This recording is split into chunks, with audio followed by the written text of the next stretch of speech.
আমরা দেখতে পাচ্ছি যে আইন শৃঙ্খলা পরিস্থিতি রক্ষায় ফরিদপুরের এই ভাঙ্গা গোল চত্বরে সেনাবাহিনী, র্যাব, বিজিবি সহ অতিরিক্ত পুলিশ, এপিবিএন এর সদস্যও কিন্তু মোতায়েন করা হয়েছে। আমরা দেখতে পাচ্ছি যে ফরিদপুরের এই ভাঙ্গা গোল চত্বর এলাকাতে এই যে বিজিবি সদস্যরা রয়েছে তারা কিন্তু রাস্তার দুপাশে তারা কিন্তু এই জনগণের জানমালের নিরাপত্তা রক্ষার্থে কিন্তু তারা দাঁড়িয়ে আছেন।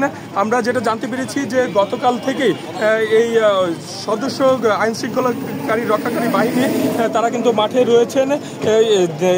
আমরা যেটা জানতে পেরেছি যে 6 প্লাটুন সেনাবাহিনী, 4 প্লাটুন বিজিবি, 4 শতাধিক পুলিশ, এপিবিএন সদস্য কিন্তু তারা মাঠে রয়েছেন এবং এই ভাঙ্গা উপজেলার বিভিন্ন জায়গায় কিন্তু টহল দিচ্ছেন। সেই সঙ্গে নির্বাহী ম্যাজিস্ট্রেট যারা রয়েছেন তারাও কিন্তু এই বিভিন্ন জায়গায় তারা টহল জোরদার করেছেন।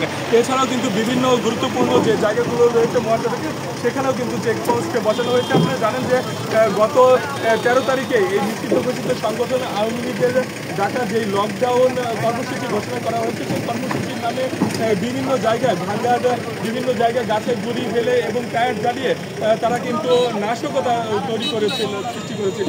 আর এর কারণে কিন্তু এই সেনাবাহিনী সহ আইন শৃঙ্খলাকারী রক্ষাকারী বাহিনী যারা রয়েছেন তারা এই মাঠে প্রস্তুত রয়েছেন এই ধরনের নাশকতা যাতে এই সংগঠন করতে না পারে সেই বিষয়ে কিন্তু তারা প্রস্তুত রয়েছেন এবং সব জায়গায় কিন্তু তারা টহল জোরদার করেছেন।